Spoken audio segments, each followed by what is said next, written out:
Hey there, Kenneth French of Vast Voice, telling business secrets to entrepreneurs. We're very, very happy you stopped by. Either you're going to watch this or listen to this because you want to take your business to the next level. You're probably an entrepreneur who's either just starting out or you've been around for quite a while and you want to take your business to the next level. You're probably a real estate investor, maybe even a real estate agent, maybe a professional or of some sort, professional advisor of some sort.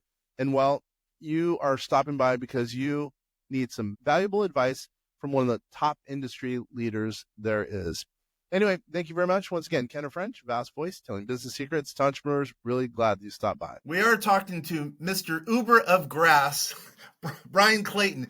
We're going to add some value to you. We're going to talk about like how to take an old school industry or maybe an old school company and turning it into new school using business automation, artificial intelligence, and really his journey from, well, basically a lawnmower to using technology to work all the way across the country. And it's a pretty cool story. Bryan, thanks a lot for being here. It's so great to be back with you. Thanks for having me on. Real quickly, why don't we talk about your journey? Because it's pretty cool. Go ahead and mention a little bit about your background. I think it's going to blow some people away because you are the Uber of grass, If you need to get your lawn mowed and you don't feel like calling around on Craigslist or something, boy, do I have an app for you. GreenPal. GreenPal is the way to get your lawn mowed just by pushing a button. And GreenPal is a 10-year overnight success. Been building this app for over a decade, but now nationwide in the United States, you can use it to hire a lawn mowing service or a landscaper without making a phone call, even if your grass is 5 feet tall. And before GreenPal, I actually had a landscaping business. I started mowing grass in high school, stuck with that through college, and then over like a 15-year period of time, built that into a real landscaping company, around 150 employees. And eventually that business was acquired by a large national organization. And after that, I took what I learned on the blue collar side of running that landscaping company and learned how to be a tech entrepreneur and combine the blue collar with the tech. And that was how GreenPal came to be. And so now I took everything that was kind of old school pen and paper and made it streamlined to where the way it should be. You just push a button and get it done. And that's the way the world's going. I mean, that's what we did with tax. Obviously we do artificial intelligence to lower tax liability for entrepreneurs. And we've been doing that for years. We're not new like everyone else. And we thought, well, wait a minute, we need to utilize technology to advance an industry. That's why we are now kind of pushing AI, not kind of, but really pushing AI in the tax world, also in the commercial property loan origination world, because AI, business automation, will help lower costs and help advance an endeavor really for the end user, that being the client. So I love that story. I think especially in mowing lawns all the way to tech, I mean, that's an unbelievable story. You know what I mean? Totally. And I think people are getting scared about they have anxiety around how to adopt AI and what AI is going to do to their industry. And really, if you kind of look for things that are being done in a tedious way by hand, and figuring out, okay, how can I use AI to streamline that? That's a good place to start. And so a couple places that we've managed to accelerate what we're doing with AI, an obvious one was customer support. We would get 100 people an hour reach out to us, and 90 of those 100 were the same questions. And so we figured out a way, okay, well, we can create a very good, robust kind of data bank of answers to these questions and put it into a language model and then spit out those answers instantly rather than in 5 minutes. And what we found was we were able to go from 13 people handling these inbound chat and email tickets to 3. And then we measure NPS, Net Promoter Score, and that actually went up because people were getting helped a lot quicker and not having to wait 4 or 5 minutes for a response. And so that's one obvious way. But you have to monitor it. You have to inspect what you expect. So as you're implementing these things in your business, you have to use it. You have to kind of put yourself in the customer's shoes and almost secret shop your business and figure out, okay, this is what they're experiencing. Actually, is this better? Is it not? And so it took us a while to get it right, but that was one big win. Another big win was the matching of buyers and sellers. So the way it was 2-3 years ago was somebody would sign up and that bid opportunity would go out to every single lawn care service provider that was in a 15-mile radius of them. And that ended up making a lot of kind of connections that weren't necessarily the best connections, because we didn't really know and understand what makes the best connection between buyers and sellers. And so we were able to leverage AI to say, okay, no, it's actually these attributes.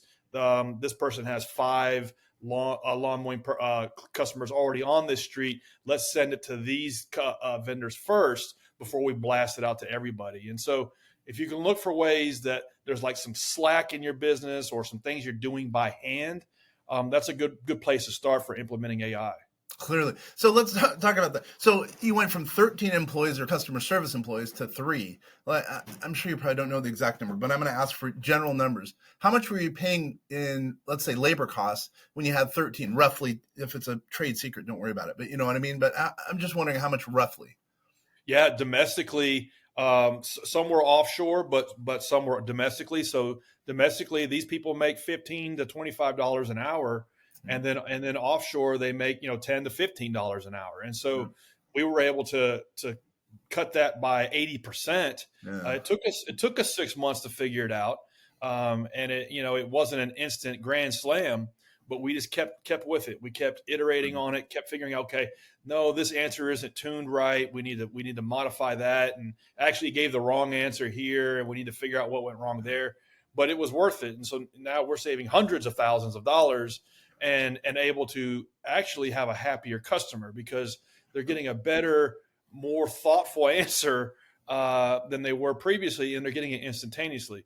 It's strange, like these language models, even in my day-to-day kind of like emailing, like they have more empathy than I do sometimes. Like if somebody reaches out to me and they're super upset about something, and I'm like, you catch me in a bad moment, I might not give you the best, thoughtful, empathetic answer. But if I turn to a language model and say, hey, this person's upset about these things, here's what happened, craft a thoughtful, empathetic response. The AI is actually more empathetic than I am in that moment. And so it's so funny, like it actually causes me and our customer support team to be more empathetic than we were previously. That's pretty funny, actually. It can give a better answer, and it's a lot quicker, I'm sure, and more thorough, and more thorough, more accurate sometimes too. Yeah. And so don't be scared about these things, is what I try to tell folks, and don't have anxiety around it. Treat it like an experiment. Try to say, okay, I'm gonna experiment with implementing this AI tool, or just do it by hand, taking something out of this spreadsheet and throwing it into ChatGPT and seeing if I can get some traction there, and just look at it like one little experiment after another, and how you're going to make it better and better is how you can kind of reduce that cognitive overhead of implementing it in your business. Yeah. So bottom line, it saved you a bunch of money, and it's better customer experience. And who knows, you're probably going to make more money as a shareholder, as a stakeholder, than you did before, because your outlay is a lot lower now, and therefore your net income is going to be a little bit higher, and with a happier client who's going to refer you more, who's going to even increase your gross revenue even more, probably. Total win-win. And I was talking with a guy that runs a large plumbing business in Nashville, Tennessee, a couple of months ago, and he was telling me about how they implemented it in their business. Was that they had to manually figure out which customer work order was best for which tech. And so this was like a trained person in the office that would say, okay, this person has a leaky faucet. It's an old faucet. Actually, Jerry's really good at that. Let's match him with that. And so this person would have to manually figure out the nuances of each tech's skill sets and what the needs were for the work order. And he said that he had like 6 of these people, and all day long, that's all they were doing. And they were able to reduce it to one person who's managing the dashboard from the AI that they implemented in-house, to where all of this happens just streamlined on the fly and quicker and actually better. And so if you can look for things in your business that are being done in a manual way, that you're hand cranking either through text messages and voicemails and spreadsheets, and figure out a way to streamline aspects of them, you can get a better result for a fraction of the cost. Yeah, I get it. So, by the way, how does someone how does someone give you a test, see if your AI, et cetera, is any good? What's your what's your website, by the way? There you go. Yeah, just go to greenpal.com. Anywhere in the United States, any city with over 20 or 30,000 people, you can use it and sign up. You get 4 or 5 free quotes for lawn mowing service within a few minutes. And then if you like one of them, you can hire them. And then there's a little chat bubble on every screen on the app and on the website. You can engage with it and ask you questions and say, hey, is weed eating included in this price? Or can they come today? Or my grass is 4 feet tall. How does that change the price? Play with it and see what you think. And that's run by AI. Well, I'm going to ask some nitty gritty questions because remember, some of our people who are listening are real estate agents, and they do have operating businesses. So I'm going to ask some nitty gritty questions. You don't have to answer if it's proprietary knowledge, but what system are you using, by the way? We use intercom.com as the in-app chat. And so we create the kind of self-help articles. So there is a self-help kind of section that where people can ask questions, but that then integrates with the chat. And so when somebody asks it a question, it relies on all of the articles we've created, but also all the previous conversations we've ever had with hundreds of thousands of users. And it uses that to say, okay, this is the answer for this question. And if that doesn't work, then a live person steps in. But 9 times out of 10, it helps the person with whatever their query is. Question. So you have wait a minute. If you said you've got all these conversations with users, that means you've recorded a bunch of conversations and you've put that into your knowledge base. Is that all right? That's right. Yeah, that's right. Got it. That's right. And also text conversations as well, previous chats and emails. So all of that has gone into the data bank of, okay, this is all of our proprietary knowledge that goes into these contexts of what people need, and then it pulls from that to then give the best answer. Dude, I'm impressed. You're a smart business guy. Yeah, you're ahead of the curve on that. Because we did that. We started doing that in 2018, and we've had some issues with it, man. Because sometimes our AI, and it's proprietary. We call it Einstein, our system. Sometimes I got to tell you, it answers some weird questions in a weird way. But, that's part of the growing pains.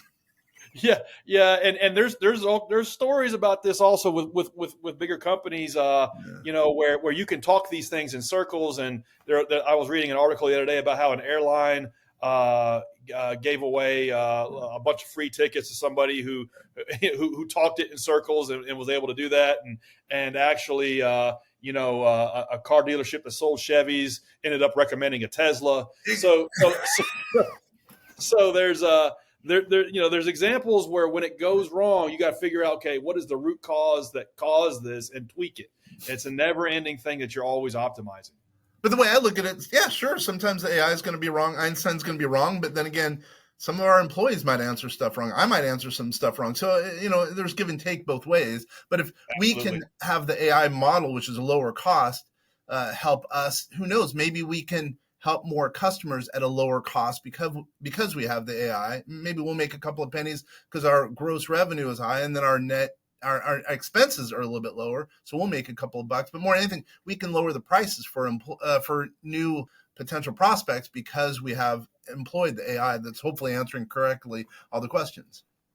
Absolutely, and more thoroughly too, because as human beings, we get tired, we get lazy. We don't want to sit there and look up what it is they want in a thorough way, and we don't want to give them the most complete answers. So we're just going to type out whatever the shortest, quickest way that we think is that can help them. But an AI response is more thorough, and it's gonna in a more efficient manner look up what they need. And so an example in our business is somebody says, hey, how many mowings have I had this year, and what did I pay for all of them, and who do I have scheduled, and what are the dates? Well, previously the CS person might say, hey, well, you can find that on your account. Just go to my schedule and look it up. But now with AI, it has all that information. You say, well, here it is right here. And so it's kind of like almost an interface that you can just talk to. And that's a big win, because then you've got a happier customer. It means they're going to stick with you. They're going to refer people. Right. It's just a win-win-win across the board. Yeah. I just thought I'm going to ask a question that's going to potentially add for some new business for you. So let's say I'm a real estate agent. I bet you want to work with real estate agents, right? Totally. For them to refer you business. Remember, we have at least 2,000 direct kind of under our we have 2,000 people who have kind of a direct line of communication with as far as real estate agents, and then another 1,800 that kind of listen to us. So we're a pretty good market for it. So I'm assuming if an agent used AI, real estate agent used AI, they can even automate a conversation with you and not you, but your AI, and meaning get the conversation going with the end user client, meaning their client, the real estate agent's client, to kind of get the ball rolling, and there's not much interaction that's going to be required of the real estate agent. All correct, right? Totally. And the other thing is managing these types of interactions across multiple physical locations is what our platform is built for. And so we have a lot of investors, a lot of realtors that use the GreenPal platform to manage dozens or hundreds of locations across different cities all over the country. And so anybody listening to this that wants to try it out for that, that's what it's built for. Yeah. So if I know, as an example, I'm going to the real estate agent office tomorrow, it would be a good idea for me to talk to the head of that group, the managing director, and say, hey, you guys should be using, Brian's group, and he can make it on. Okay. I got you. So for all those real estate agents out there, I don't get any percentage of any gross revenue that Bryan does, but should give it a listen, especially if it's easy and it's automated. And who knows, maybe you can end up getting more sales because your client's grass is cut in the way that it should be. You know what I mean? Absolutely. We have a realtor in Atlanta that loves to use it because she believes that a freshly cut lawn helps her sell a house. Right. And then we have property managers that use it because they would rather just pay $25 to have somebody mow the yard than get a $400 bill from the municipality because their tenant didn't mow the yard. So yeah, it can make life easier if you're selling property or investing in it. Yeah. Yep. So you also want to talk to real estate coaches who are teaching flipping and other investors how to do more real estate deals. That would be a group you'd want to talk to, correct? Totally. Yeah. And I mean, it's a tool that you're going to need if you're investing in real estate. You're going to need a good roofer. You're going to need a good pressure washing guy. You're going to need a good carpenter. And you're also going to need a good landscaper. And that's what GreenPal is built for, is to put you in touch with the best fit landscaper in your town that you're operating in without having to make a bunch of phone calls. Gotcha. Do you pay, not for me, but do you pay affiliate fees to, let's say, someone who has thousands and thousands of real estate investors under them? We should start an affiliate program. We don't have one yet, but it's in the works. Something where we can share that revenue that somebody brings to us. Up until now, if we've got 300,000 give or take people using it every week. Only about crap. Really? Yeah, using it every week all over the United States to get lawn mowing done, and around 10% of those are real estate investors. We want to grow that number. We want to grow the number of professional people using it. And develop that. And we're working on a better dashboard that makes it easier to manage 100 plus locations. Right now, if you get up to about 100 locations in our dashboard, it gets kind of confusing. And so we're working on making that a lot easier to manage. So for investors that have thousands of properties, they can load that stuff onto our system. Got it. I've got when we're offline, I got a referral for you. That you'd like. Anyway, okay, let's keep talking about this. This is a good conversation. I mean, anyone who's in an old school industry, let's say plumbing, grass growing, anything, you are the guy to actually listen to their story because one story because you've taken it from old school to new school. I like to say much like us. So let me ask, what's your background? How did you get to do that? Because I know my background and I know I've been able to do it. What's your deal, man? I can't figure it out because you got to be pretty smart to be doing that stuff. Well, I don't know if I'm smart or just relentless, but I started, I ran a traditional blue collar contracting company for 15 years in lawn and landscaping. And so that was kind of like the first act of my entrepreneurial journey. Learned everything from how to manage and lead people and grow teams and how to run a sales process and had to learn all that the hard way. And then when that company was acquired, I thought I knew everything there was to know about small business and getting a business going.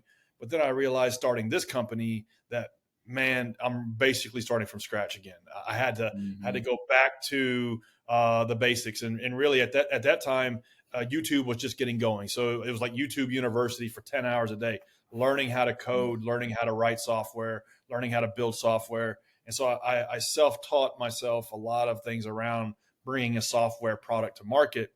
And so combining the blue collar with the tech has kind of been my secret sauce over the last 10 years building GreenPal. But I know enough to be dangerous to then be able to lead and delegate people who are smarter in each little skill to do it better than I could. When we were starting GreenPal, I tried to delegate everything and not know how to build software, and that blew up in my face. It's like anytime I've tried to delegate something I don't know anything about, it's always just been a train wreck. So I've learned the hard way. Get dangerous at it, get 80-20 good at it, then you can delegate it. I know exactly what you mean. Believe me, I know what you mean. So, okay, so thanks for that history lesson about Bryan, Mr. Uber of Grass, which I love that. I love that. So what are some pitfalls to moving from old school to the new school AI as an example, in your viewpoint? Yeah. So the first is not managing your expectations around what you're going to get. So you have to approach this from an experiment mindset. Like, okay, I'm going to try this little thing with this group of users or customers, and then I'm going to see how it goes, and I'm going to observe what happens. And this is going to be an experiment. And then based on that experiment, I'm going to make adjustments, or I'm going to have to go back to square one. And then in the next round, I'm going to try it with a few more customers, and then I'm going to slowly kind of work my way through maybe levels of a video game, little bit at a time, before I completely roll this out. The problem is that a lot of small business owners, founders, they just want a plug and play solution, and they can say, okay, well, I'm going to buy this off the shelf AI solution or this off the shelf SaaS solution. I'm going to put it in place, and I'm not going to try 6 or 7 different ones. I'm just going to try the one that is well marketed or the one that's top of mind, and then it doesn't get uptake from customers. It doesn't get uptake from team members, and then they're like, well, that was a waste of time. I'm going back to spreadsheets and voicemails. And so if you can approach it from a standpoint of, I'm going to try these 5 different solutions, because a lot of these AI solutions are now kind of out of the box. You can buy them off the shelf. Totally. You can say, I'm going to try these 5 ways of doing it. I'm going to take 6 months. I'm going to try one different one each month at a time for 5 months. And then I'm going to take a month reviewing the data and figure out which was the best solution, and then doubling down on that, and then roll it out is a better way to approach it than to say, okay, I'm just going to buy this off the shelf, throw it in the mix of what my business does, and hope that it all works out. That's what trips up a lot of founders. I'm going to go with one other downside. So we have our own technology. So we have our own, as I call it, knowledge base. But my kind of concern even as a consultant, sometimes we do some consulting with people who are trying to, go to AI and business automation, at least a little bit. The thought is, well, let's say they put all their knowledge base, as I call it, on a system, on a large language model like OpenAI or ChatGPT or Gemini with Google. Who knows, that some of that data could be compromised. I think that to a certain extent could be a reason for worry. You know what I mean? Yeah. I would be careful with any kind of proprietary info. The thing I've seen a lot of is most small business owners, most solo operators don't even have a knowledge base to begin with. It's them continuing to just regurgitate the stuff manually or doing it half done. And so if you can just take a month and build out the best knowledge base and use ChatGPT to help you with that, that's step one. But anything that's super proprietary, I would be concerned about throwing it into a language model, because we're not quite there yet in terms of safeguarding that stuff. And this is why, even though we've had a really good model from ChatGPT for over a year, we still don't have the magic that we were promised. And so I think that's why they're still trying to work the bugs out on how do we safeguard our data and not make it to where it's accessible from everybody pinging ChatGPT. So I would start with stuff that you would have in the public sphere, you would have on the website, you would have in an FAQ, that just isn't quite good enough. You're not super proud of it. I would make that A plus, and then make that easily accessible and make it to where people can talk to it. Is how I would approach it, because 99% of people don't have that. Yeah. I would, and what I say is do a FAQ, whatever, 10, 15, 20 questions, and test that out first, and then see how it goes, and then get bigger and bigger and bigger. Yeah, don't throw proprietary information out there, because that would scare me, because you never know. Who knows? Maybe Google's going to get bought out, or it's going to get compromised by a hacker. You don't want social security numbers, et cetera, out there. You know what I mean? Totally. And you can start with saying, okay, you can talk to ChatGPT and say, hey, listen, I'm so-and-so, I work with this organization, and we have these 5 questions every time somebody comes to work with us. I want you to create the best self-help article you can about these 5 questions, and just start with that, and then keep iterating on it, going over and over again. Okay, make it a little bit easier to understand, and say it with 50% less words. Okay, all right, now break it out actually into 3, because the one article was a little much. And so if you just keep iterating on it over and over and over again, that's how you end up with something great. And you could do in 1 hour that would have taken a week. Right. And so, and that's why nobody wants to spend the time to do it. Well, now you can get it done. There's no excuse to not have the best world-class self-help center for whatever your niche is, because you could do it in a weekend. Totally. And what we do is sometimes we'll suggest to people, use one large language model, let's say whatever, ChatGPT, and bounce it with whatever, Gemini, Google's, and then it can improve. They can improve one another to the extent that they can provide unbelievable customer service answers, because there's a checks and balance system basically that's occurring between the two, and it could make a really, really good FAQ, and they could be a long one. It could even throw videos. You could do synthesia. You could do videos. Responding to questions. You could do a whole bunch of stuff with the new AI models. There's just no doubt. Totally. And 90% of operators don't have that. They don't have that out there yet. And so let's start with that. Let's spend the weekend. Let's build that. That might have taken a week before. Now you can do it in a day, and have the best absolute world-class self-help center that you can.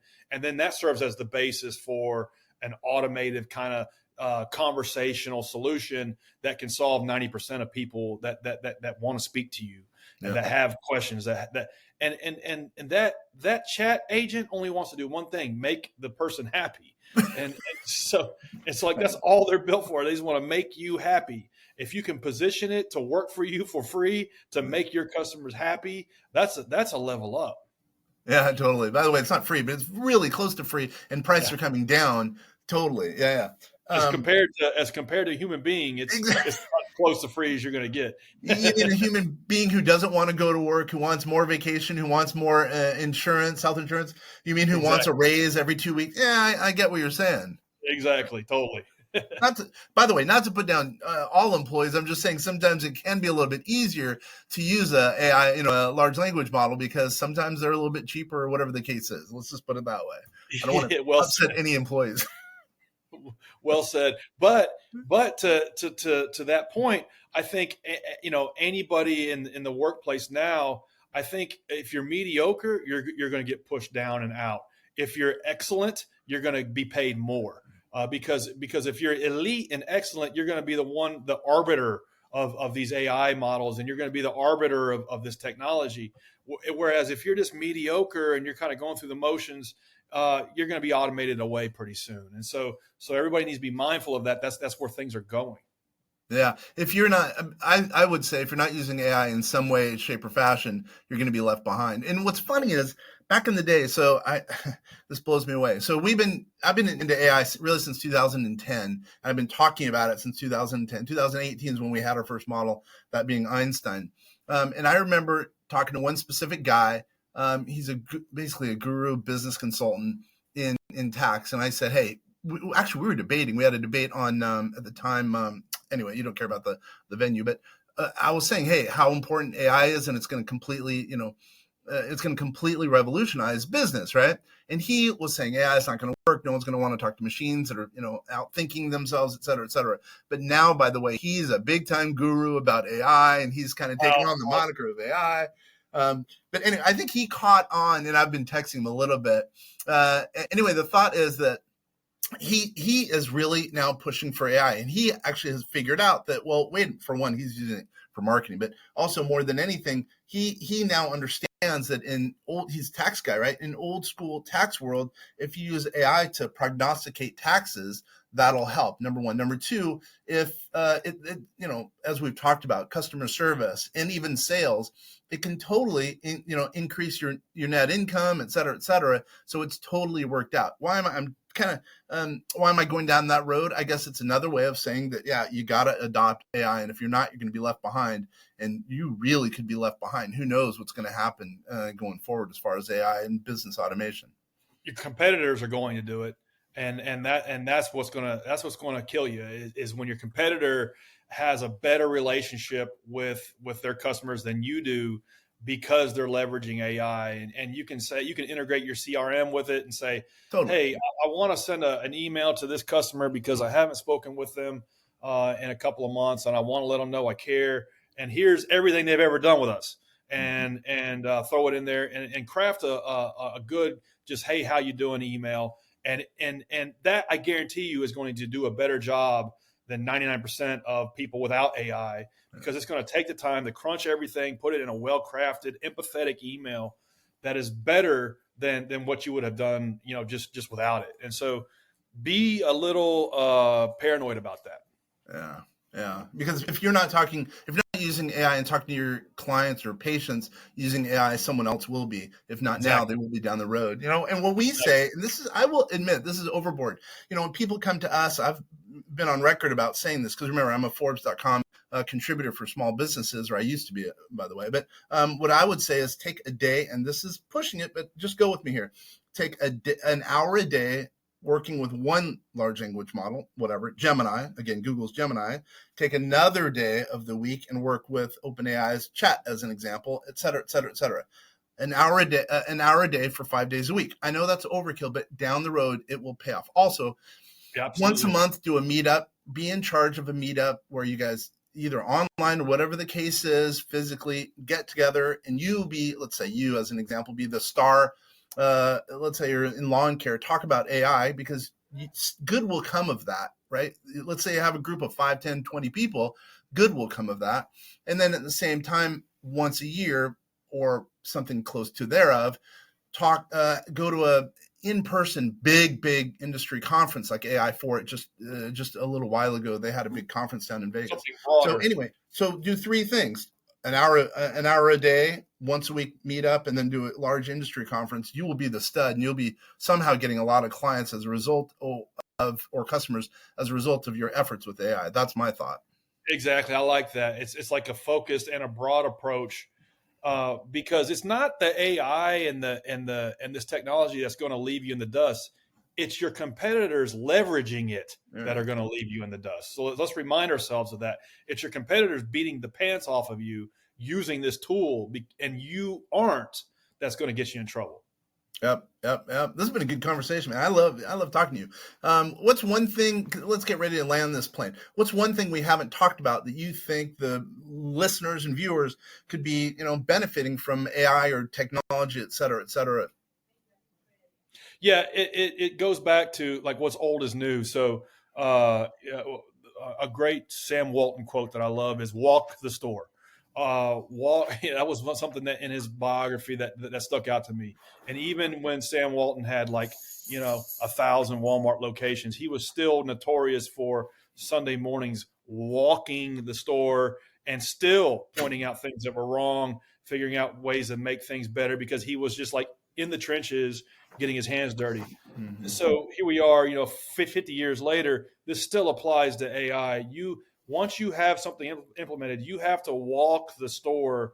You have to use it. You have to experience what the customer is experiencing to see if it's increasing or decreasing the experience. And so it's like a lot of these principles are still the same, even though we have AI, you can't lose sight of what the customer is experiencing, even though you've implemented this thing, and you just think you can set it and forget it, because it is never done. And if you can secret shop your own business, I think that helps you kind of course correct and making sure that you're building something that people want. From Mr. Uber of Grass's mouth to your ears out there, that's a very good thing to listen to. Man, Bryan, I really appreciate you like that. I really do appreciate you taking the time to be with me. I know there's a lot of stuff you could do. Likewise, for the people out there who are listening, watching, there's a lot of stuff you could be doing out there. You could be watching Netflix, ESPN, or whatever. I really appreciate you taking the time to be here. And hopefully we've added some value, put some money in your pocket, maybe even lowered some of your taxes based on technology, et cetera, et cetera. Something we've said here can help you. So, Kenneth French signing off from Vast Voice, telling business secrets to entrepreneurs. Thanks again.